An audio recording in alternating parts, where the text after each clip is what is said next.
Welcome back to another episode of Federal Grants Explained, a new video series I created to explain what's happening in the world of federal grants under the current administration. So, as usual, my plan was to create an episode about a completely different topic, but because of the recent flash flooding that happened in Central Texas, I felt it was time to explore what's happened at the Federal Emergency Management Agency, or FEMA as we know it. I'll be sharing an overview of changes to FEMA's internal departments or divisions and any changes to current and future grants from FEMA. I'm also going to cut through the hype and show you media clippings and other sources of information so you can come to your own conclusions. I'll also dive into the confusion and the controversy that started at the very beginning of the current administration.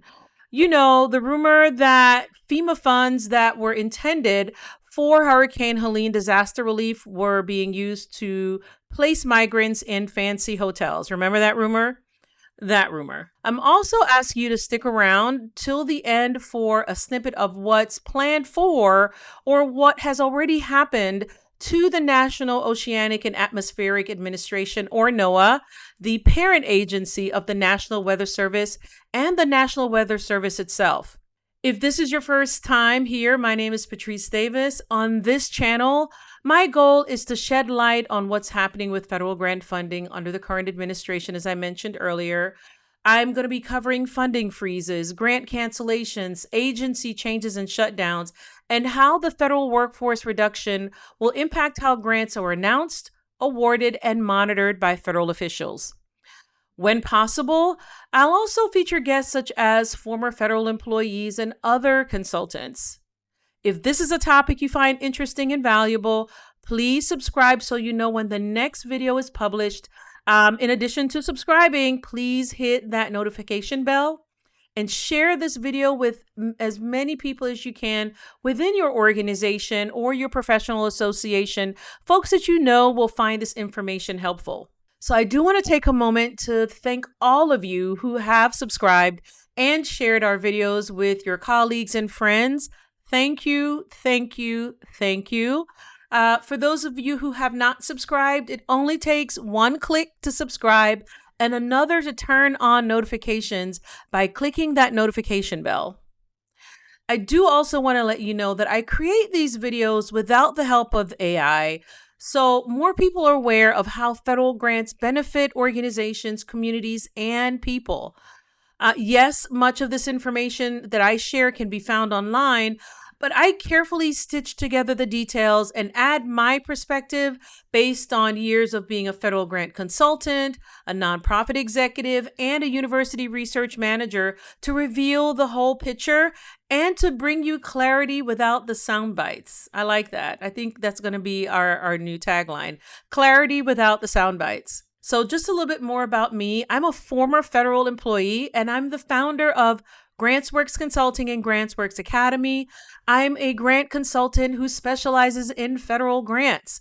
My team and I have obtained and managed approximately $300 million in federal grants from over 20 federal and other government agencies for over 18 years. And I've developed and delivered training for clients, collaborators, and for federal agency. I'm also a certified grant management specialist, so that means that I earned the top certification for my industry. One of only about 300 or so people in the U.S. has this certification. It demonstrates that I can effectively manage federal grants, design custom solutions for your team, yes, your team, and help your organization avoid the fees, penalties, and bad press that comes with noncompliance. GrantsWorks is a grant consulting firm based in Atlanta, Georgia, that supports our clients as they find, obtain, manage, and comply with federal grants. We help our clients identify compliance gaps, manage their grants, monitor and modify award budgets, set up financial management systems, prepare and submit reports, develop required written policies and procedures, become audit ready, and train their teams. You can learn more about me and GrantsWorks in the details below. Okay, so let's get to it. The reason you're here, the reason you clicked on this video. Without further ado, let's start with the history and an overview of the Federal Emergency Management Agency, or FEMA.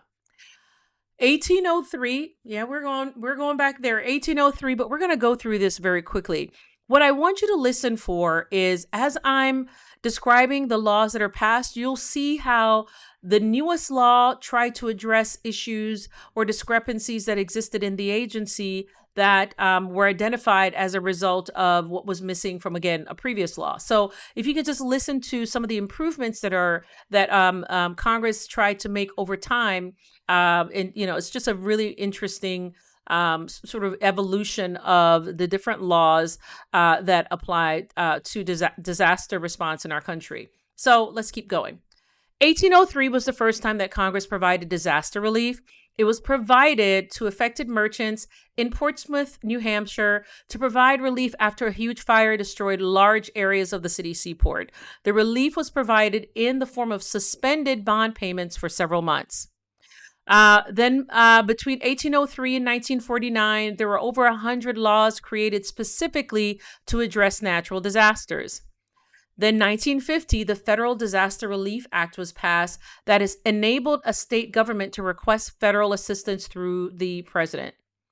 Then President Carter signed Executive Order 12127 establishing FEMA effective April 1st, 1979.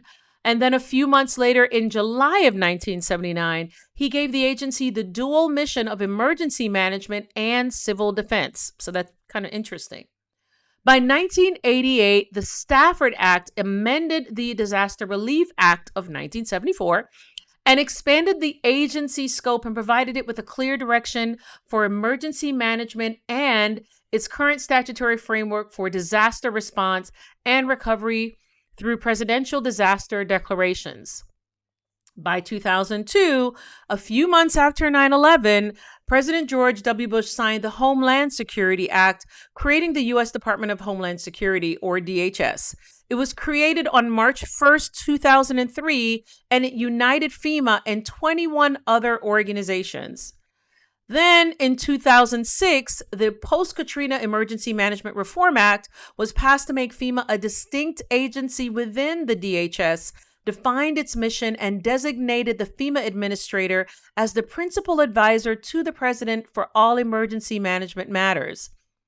Then the Sandy Recovery Improvement Act of 2013, again after Hurricane Sandy, was passed to streamline the recovery of public infrastructure and to allow federally recognized tribes to directly request a presidential declaration. Finally, the Disaster Recovery Reform Act of 2018 was passed after what was described as a, quote, historic Atlantic hurricane season and extreme wildfire disasters. This law gave the agency, quote, expanded authorities to further the goals of building a culture of preparedness to ready the nation for catastrophic disasters and reduce FEMA's complexity. So I got all of this from the history page of the FEMA website, but the agency also has a fantastic capstone on its website that I think it uses for its staff. And so, of course, I was able to get much more insight into what FEMA does from that capstone. So now we're going to dig into the what we do section of that capstone. So I learned that the agency supports communities before, during, and after disasters. Before a disaster, FEMA helps by educating communities to reduce the risk brought on by disasters, build communities' ability to cope during a disaster, and prepare for them. During a disaster, FEMA does a lot. It informs, it mobilizes, it coordinates to support state, local, tribal, and territorial response to a disaster. They call themselves the primary, quote, coordination mechanism of the federal government for presidentially declared disasters as defined under the Stafford Act. So one thing I found very interesting as I was learning about what FEMA does is how the relationship building they undertake before a disaster is reflected and, of course, beneficial during an actual disaster. They also describe what they call a bottom-up approach to ensure FEMA's field staff can get what local communities need, what they describe as getting the right resources to the right places at the right time. So more about what they do during disasters. And I think this is important because, it's important to understand an agency's mandate, what its responsibilities are, how it impacts communities, how it helps communities. And where, when there are shortcomings, there are a lot of opportunities for shortcomings because this organization, this agency does carry out quite a bit, again, before, during, and after a disaster. So a little bit more about what they do during a disaster. They alert, warn, and notify the public, including disaster survivors, partners, and systems. They coordinate the federal response, and so they make sure that they coordinate across departments and agencies and local authorities. And they apply and manage resources so that commodities, equipment, personnel, and yes, funding can reach the people and communities that need those resources. After disasters, FEMA coordinates recovery efforts and they provide financial support and direct services to individuals, communities, governments, and nonprofits. Those resources are provided as grants and loans to support housing. So that's rent, home repairs, temporary housing, medical, rental, funeral expenses, childcare, crisis counseling, legal services, unemployment, and case management. So they do a lot. One thing I do want to point out, FEMA has an agency operating budget and a separate disaster relief fund. It's important to understand those two different pots of money, if you want to call them that, because that pot of money and either a misunderstanding of those two pots of money or an intentional confusion about those two sources of pots of money, led to a little bit of controversy earlier in the year. But yes, the agency's budget funds its operational expenses, including awarding a number of grants through the agency budget. And then, of course, it has its relief fund, and both get replenished every year by Congress. Okay, everyone. So this is HR 1968, Full Year Continuing Appropriations and Extensions Act. As you can see here, the sponsor, Representative Tom Cole, the House Appropriations Budget Committee, the latest action, March 15th, it became public law number 119-4. So we're going to do a quick search of the Federal Emergency Management Agency.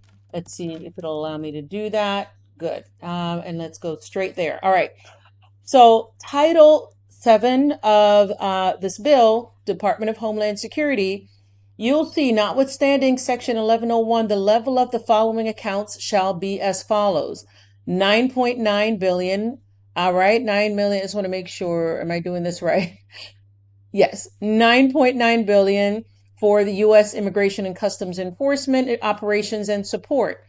10.6 billion for Transportation Security Administration, TSA operations and support. I want to make sure I'm saying 10. Okay, 604. Awesome. 10.4 billion for the Coast Guard operations and support, 3.2 billion for Federal Emergency Management Agency, the federal assistance, provided that the matter under such heading in Division C of Public Law 118-47 shall be applied to funds. And then, of course, 22.5 billion for the Federal Emergency Management Agency Disaster Relief Fund. So I just using this as a very short example of how federal agencies are funded. This is, again, very, very simple overview. But as I shared earlier in the video, Department of Homeland Security has various departments or agencies or administrations. There's ICE, there's TSA, there's FEMA. It's, general. It's called the Federal Assistance, but then also the FEMA Disaster Relief Fund. It continues, and I'll just leave it here, but I just wanted to make sure you all saw that as well. I do want to point out there's the following unobligated balances made available to the Department of Homeland Security pursuant to Section 505 of the Department of Homeland Security Appropriations Act.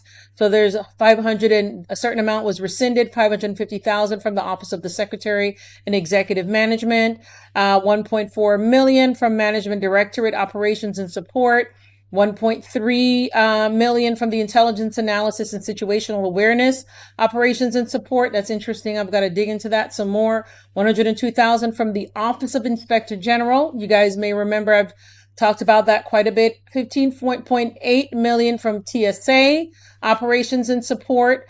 Yeah, so I want to dig into this a little bit more, but these are clearly rescissions.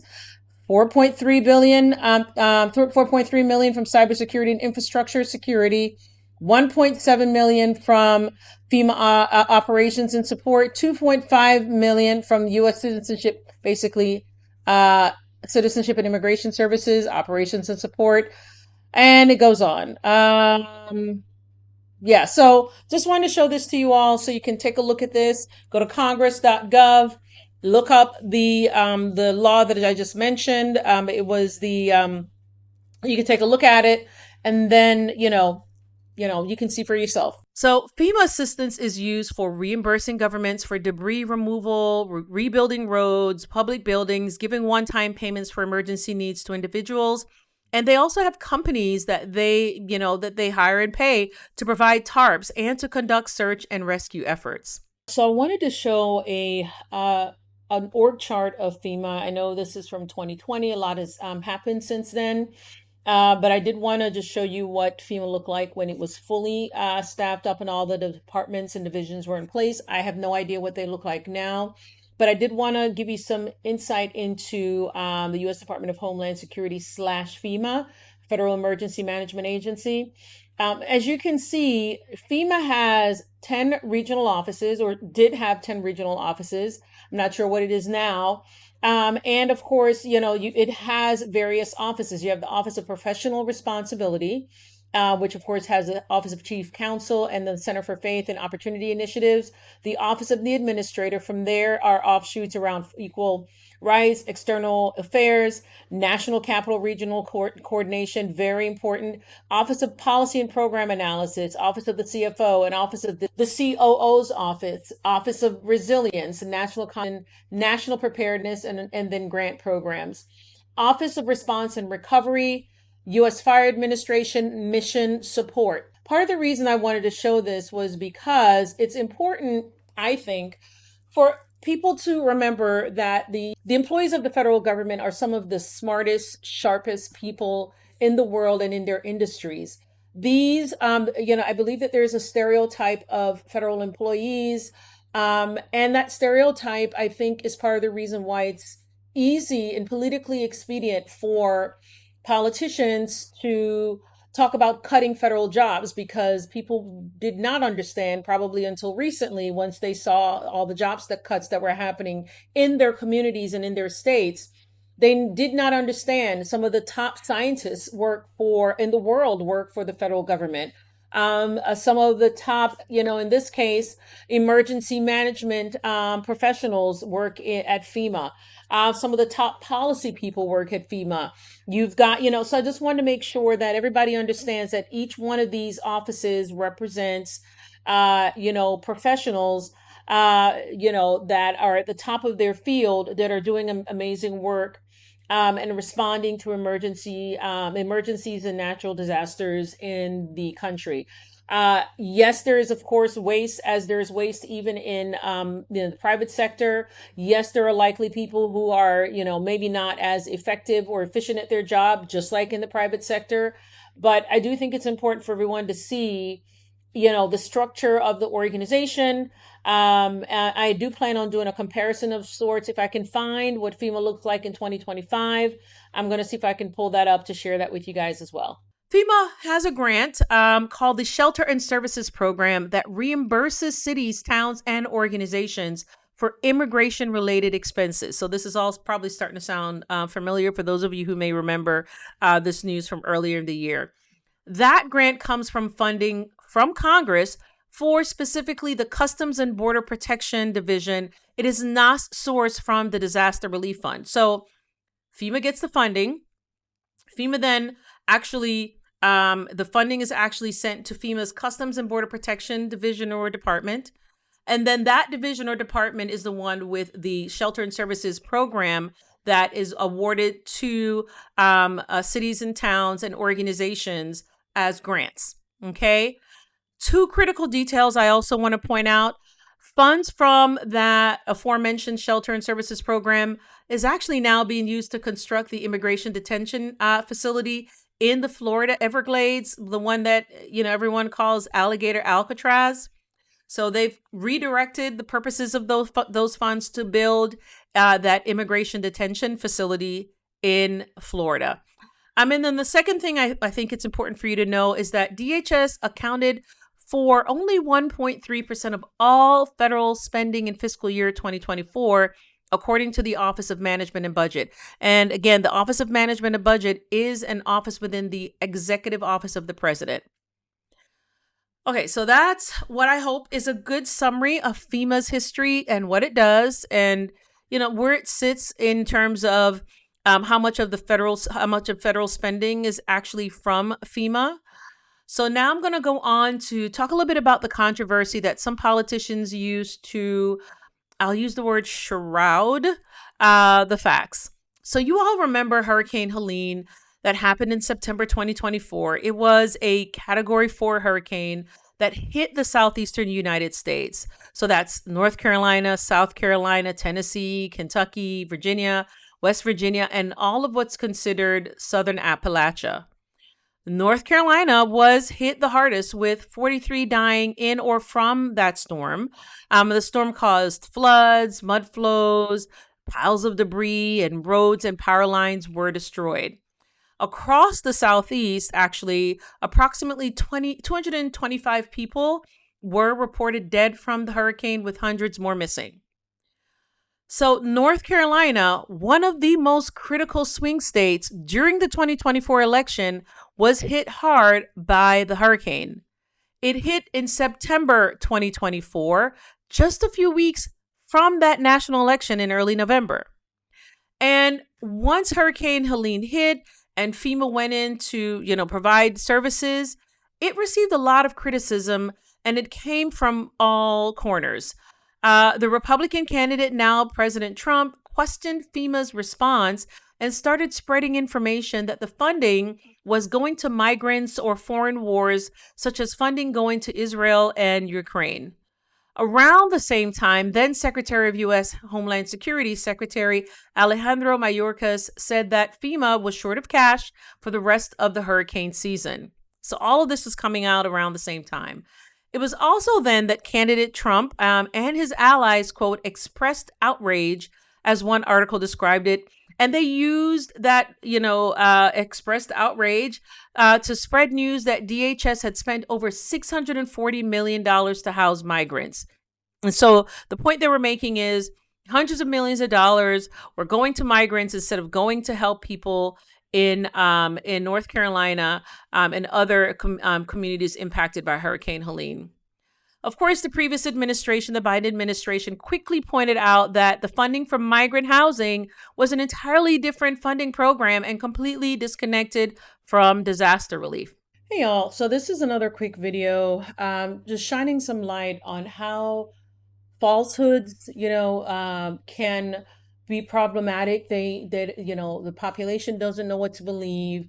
Organizations that are combating the falsehoods have to spend more time and money addressing the falsehoods rather than focusing on what their original purpose is. For example, this article from NPR, rumors, misinformation, and lies about the federal government's response to Hurricane Helene in the southeastern United States have run rampant since the storm made landfall, especially around funding for FEMA.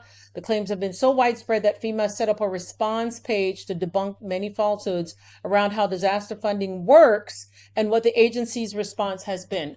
So that's part of the reason I did this video. I really wanted to understand for myself, how FEMA is structured, how it works. And I don't think I can, learn this in one sitting as I prepare for this episode. I'll continue to dig some more.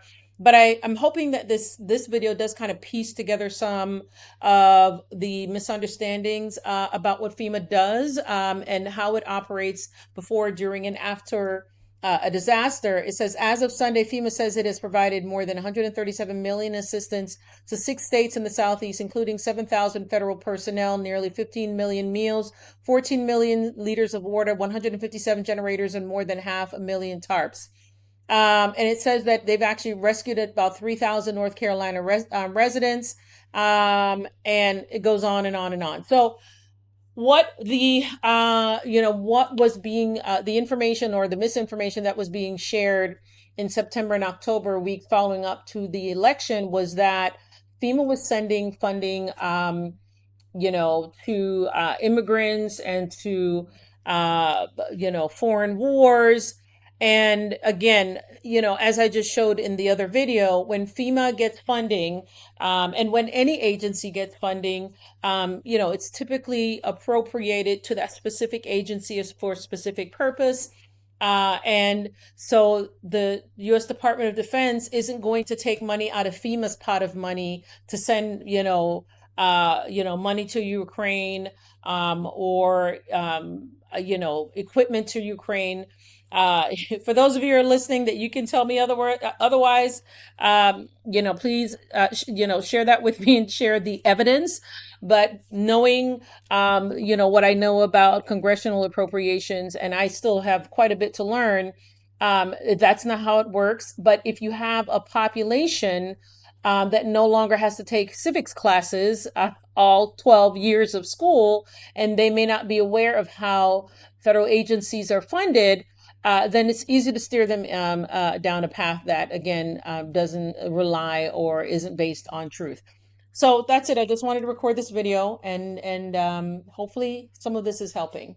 As I described in episode 7, or maybe it was episode 8, Congress awards funds to various agencies, including Department of Homeland Security, and they provide funds for different top-line departments of that agency.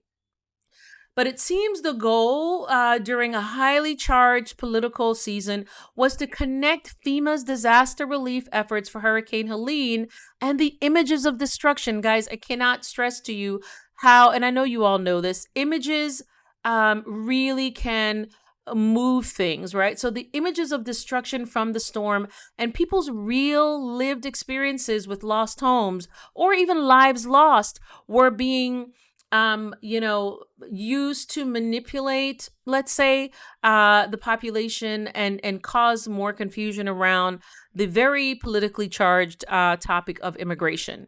So just wanted to piece that together. And if you guys have any more insight, maybe there's something I am misunderstanding about this, please drop the comments in the chat below. Or if you remember, I remember when that happened, drop that in the chat, because I think that helps to connect the dots for a lot of people. So now on to DOGE, the Department of Governmental Efficiency. We're going to talk about DOGE, the current administration, and FEMA. So the current president has been known to say that he wants to eliminate FEMA, and that states should take on more responsibility for responding to and preparing for extreme weather and other disasters. In a May 31st, 2025 article from the Associated Press, storm experts were actually cited as being concerned about the massive cuts to the federal system and how the cuts would impact what they expected to be a busy hurricane season. So what cuts am I talking about? Well, according to administration officials, they'd already developed a phased approach to making cuts at FEMA. So first, they targeted the 200 or so probationary employees. Second, they plan to target employees who work in climate and DEI programs, and they've done that at other agencies. The third was to cut entire teams and contractors, including, for example, a 7-person team in the agency's Building Resilient Infrastructure and Communities Grant Program. You guys may remember from the video that you watched earlier where I showed you an org chart of FEMA. That BRIC office, I believe, was one of those offices that I featured. So that was a program, that BRIC program, focused on helping small, lower-income communities secure grants for large disaster mitigation and prevention projects. There's a lot more I can go into about that, but I'll leave that there. So when we're talking about cuts, I'm going to provide you a history of what happened at FEMA, and I'm just going to go ahead and number them. Number 1, in an email titled Hiring Updates, FEMA informed its employees on a Friday night in March 2025 of a new hiring process that overhauls contract renewals for more than 2/3 of the agency's workforce, requiring all employees to submit requests for further extensions to the DHS for approval. So that's March. In April 2025, DHS offered buyouts and early retirement options to its employees. In a memo from DHS Secretary Kristi Noem, DHS offered staff, number one, a deferred resignation, two, early retirement, or three, a voluntary separation payment of up to $25,000. And they had until April 14th, less than a month, to decide. According to a May 1st, 2025 USA Today article, at least 2,000 of the agency's full-time staff had either left or planned to leave under the various options presented to them or ordered by DOJ. So I'm going to point out 2,000 of their full-time staff. As I get further into this episode, you'll learn a little bit more about some of the reports around FEMA staff. I've seen some different numbers, and then I decided to dig in a little bit further to understand why there was such a big discrepancy in the different, total staff reported in different sources of the media. So you may also remember the four FEMA officials, specifically FEMA's chief financial officer. That's very important. FEMA's CFO, two program analysts, and a grant specialist who were fired by DHS after Elon Musk announced on X, that DOJ uncovered millions of dollars being spent illegally by FEMA to house migrants in New York City, and that money intended for American disaster relief was spent on, quote, high-end hotels. DHS Secretary Kristi Noem then announced, quote, I have clawed back the full payment. So number five, actually, that was number four. Now we're on to number five. The president also apparently launched an agency review and cut funds for some FEMA grant programs, and those cuts upset some state officials. Number six. So we're just kind of listing all the cuts here, guys. Number six, not all of them. I'm sure there are others. These are the ones that I found online within the time frame I had to prepare for this episode. The president also warned that states should expect less money from the federal government for disaster recovery, and that the money would come instead from the president's office. So I do want to pause here just to point out, leaders of both blue and red states, since, politically we want to break folks into blue and red communities, but leaders of both blue and red states would need to request funding for disaster recovery from the president's office. All right, now let's move on to number seven. The head of FEMA Command Center quit in June of 2025 after the president said he'll phase out the agency. So really quick point here. The Disaster Command Center is the center that coordinates the national response to earthquakes, floods, and other disasters. And so this person, Jeremy Greenberg, resigned, as well as other senior officials. So hopefully you're seeing how the agency is just, whittling away little by little.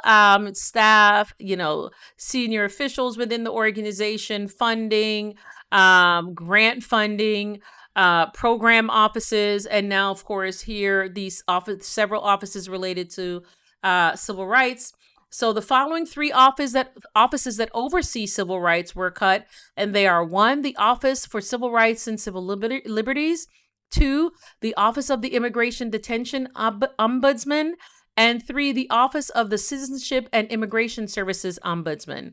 So just wanted to give you guys a quick rundown of the different cuts and changes that are happening at FEMA.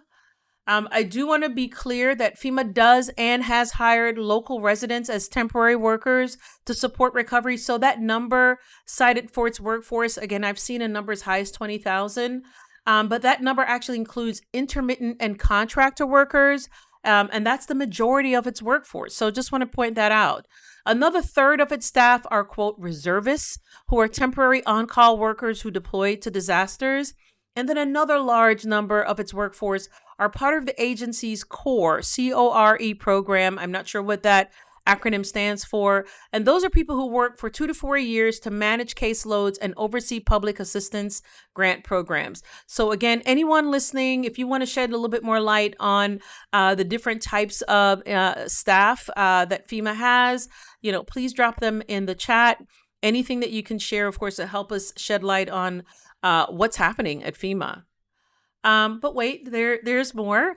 While all these staffing changes are being made, FEMA is actively responding to disasters and emergencies across the U.S., including the fires in LA. So just want to make sure you're aware of that. And the thing that I think is really important as well is, according to the Washington Post, if the agency loses a significant portion of its workforce, it is likely to result in, quote, slower disaster response, longer waits for payouts, and worse customer service, issues that disaster victims have been complaining about for years. So want to give you more insight into the impact that all of these cuts and changes are having.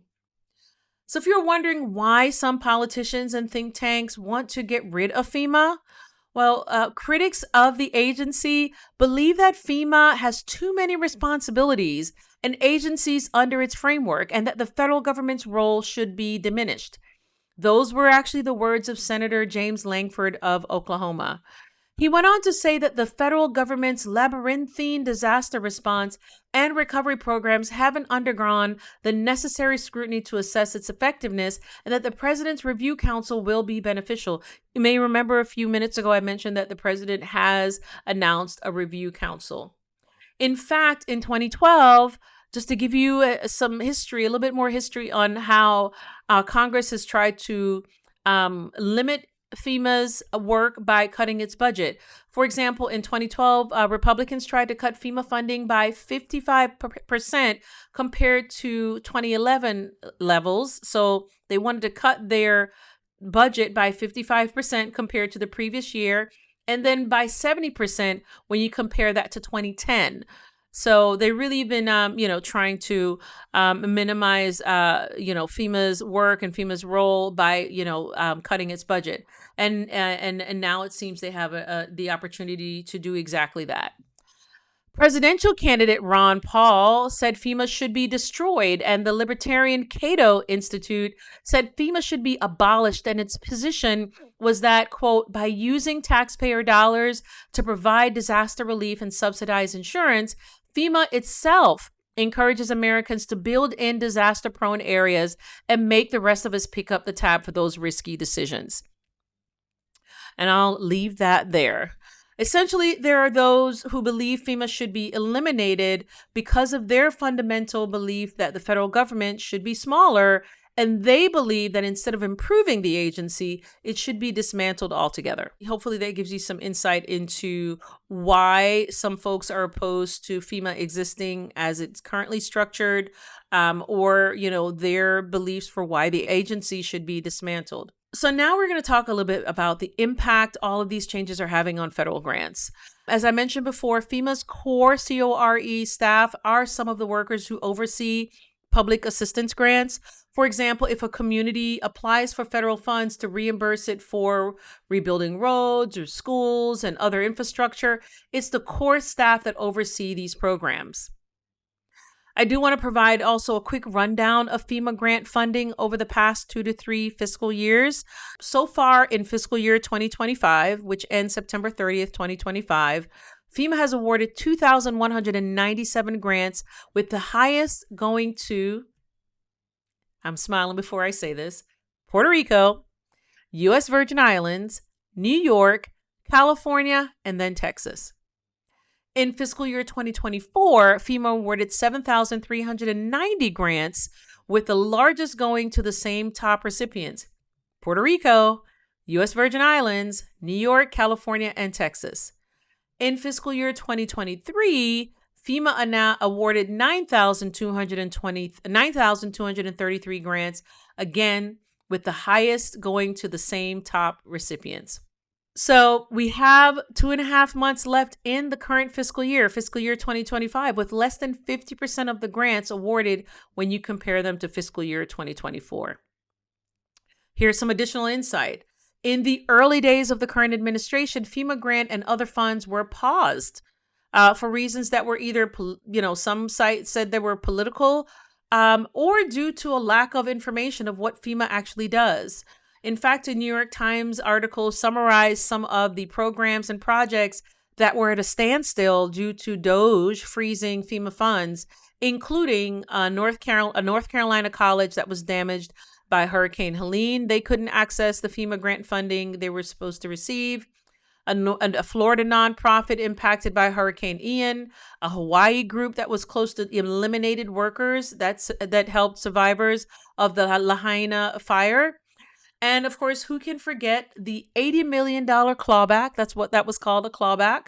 That happened when $80 million in FEMA funds that were already, reimbursed to New York City were taken from New York City's bank account. So I'm going to repeat that. I'm a federal grantee. I'm a city government. I've received FEMA funding, and let's say it was a reimbursable grant. In other words, I'd already expended the funds, and then I requested reimbursement for FEMA. Let's say I requested $80 million, right? That's a reimbursable funds. I don't know if it was reimbursable or advance payment, but they'd already received the funds.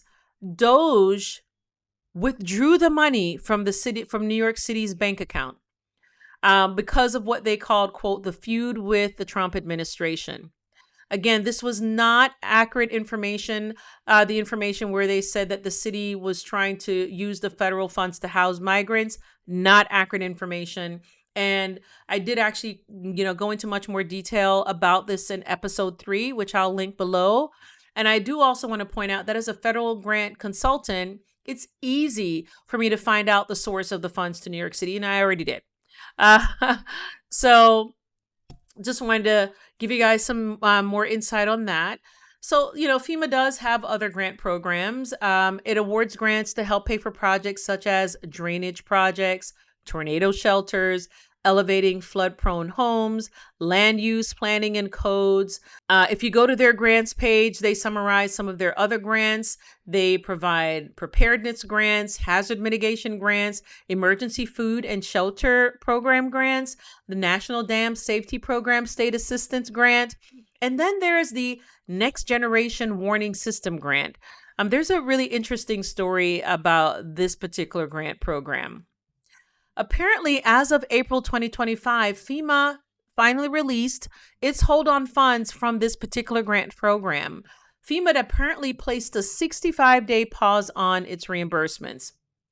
When I dug into a little bit further, in February 2025, the Corporation for Public Broadcasting, and you guys know about this administration history with the Corporation for Public Broadcasting and some of the other grants that have actually been paused, rescinded, terminated, canceled, whatever the case may be for some other grants. We're going to talk about this particular grant program, the Next Generation Warning System, awarded to the Corporation for Public Broadcasting. It had notified its subgrantees that it had to stop work on the NGWS, which is again the Next Generation Warning System, the technical upgrades from this grant funding, because it couldn't access approximately $30 million in grant funds awarded to CPB by the Department of Homeland Security from a fiscal year 2022 award. So just wanted to shed some light on that. The CPB had to turn to the courts and sue FEMA to release the funds. The judge denied CPB's request, but the corporation was eventually able to work with FEMA to get the funds released. Just in case you're wondering what the NGWS is, the Next Generation Warning System, it is a grant program that allows public media stations to deliver emergency alerts and warnings. So I'm just going to make sure I repeat that. So the federal government awarded funds to the Corporation for Public Broadcasting. The CPB then subawarded, I'm assuming, some grants to public media stations around the country to deliver emergency alerts and warnings. Those were the funds that were paused. They were on that 65-day pause. They are able to replace outdated equipment with the funds, and they're able to do so much more with those grants. But if you want to learn more, you can certainly look it up. Just Google, again, Next Generation Warning System Grant. This is yet another example, and that's part of the reason why I try my best to pull out examples of how integrated federal grant funding is in the U.S. economy. One very important federal program that was cut was the BRIC, the Building Resilient Infrastructure and Communities Grant. This grant funded flood control system infrastructure projects in storm-prone communities and flooding mitigation projects, and it incentivized better building practices. It was described as, quote, wasteful and ineffective by a current FEMA official under the current administration, who went on to say the program was, quote, more concerned with climate change than providing help to Americans affected by storms. In Florida, BRIC funding was cut from 18 of the 22 counties that were going to get nearly $250 million. In North Carolina, grants were canceled in areas that experienced damage from Hurricane Helene. And in Louisiana, these are just, 3 examples. Actually, there's a fourth. 34 grants totaling $185 million in BRIC funding were canceled. And according to a House Committee on Transportation and Infrastructure report released on April 4th, 2025, Texas was also slated to lose $521 million, second only to the state of California, in BRIC funding. So if anyone knows about the status of BRIC funding, please drop your comments below. One of the things I want to point out about federal grants under the current administration is, when I run reports under previous administrations from the various systems, I could rely on the information that was being presented. So, for example, I would run a report on grants awarded by the National Science Foundation in so-and-so fiscal year. And I could rely on the information. Yes, there may have been terminations and other on a smaller scale because maybe a grantee was non-compliant, or maybe there are all these minor things that can happen that could impact some of the information or some of the data. But now I just don't know where things are. You have to, just kind of track the news to find out what grants were canceled and then reinstated, what grants were paused and then unpaused, what grants were terminated and why. And of course the reasoning given for so many for termination. So it's been, interesting keeping track of all the changes. But again, if anyone has any information about the BRIC grants to states, again, building resilient infrastructure and communities grants, please drop them in the comments below. So now we're going to move on to the Texas floods. So by now, you've likely heard of the at least 100 people dead from flash flooding caused by heavy rains in central Texas. And guys, you've also probably heard that river rose 26 feet in 45 minutes. And unfortunately, the blame game has begun. Thankfully, there is a record of what warnings were issued when. According to a New York Times article, key roles in the National Weather Service were vacant in Texas, and, quote, experienced people who would typically have helped communicate and coordinate with local authorities were gone, end quote. If you want to learn about the timing of the warnings, you can certainly visit the BBC article that I've linked below. As of the time I'm recording this episode, and it is July 9th, FEMA has been activated. Actually, it's July 10th. FEMA has been activated in Texas. The president has signed a major disaster declaration for Kerr County. Cities throughout the state have been sending in aid or personnel to the affected region. And apparently more heavy rains were expected. So now I'm going to round out this episode by spending a little bit of time talking about the National Oceanic and Atmospheric Administration and the National Weather Service. Just going to spend a few minutes on this. So a few things to note. The National Weather Service is a division of the National Oceanic and Atmospheric Administration, NOAA. NOAA is the sub-agency or a sub-agency of the U.S. Department of Commerce. It describes its work as, quote, enriches life through science. Its work also includes daily weather forecasts, severe storm warnings, and climate monitoring, fisheries management, coastal restoration, marine commerce, and more. So that's NOAA's scope, so to speak. It's the agency scope.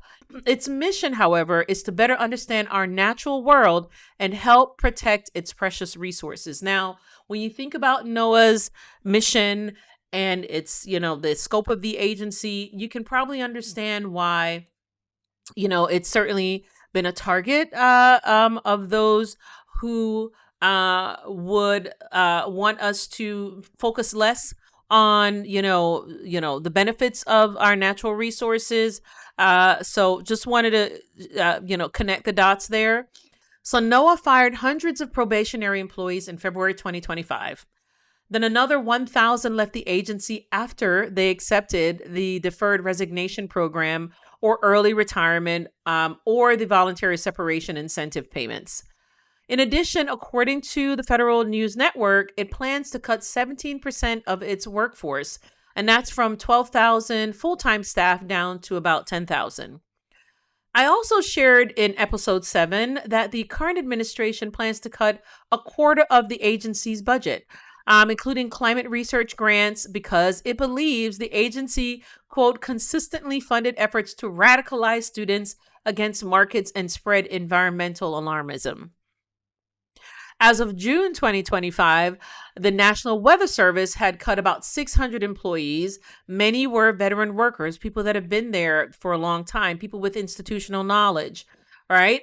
And according to Rick Spinrad, a former NOAA administrator, a lot of weather forecast offices, and this is really important to know, a lot of weather forecast offices now are operating without a full complement of staff.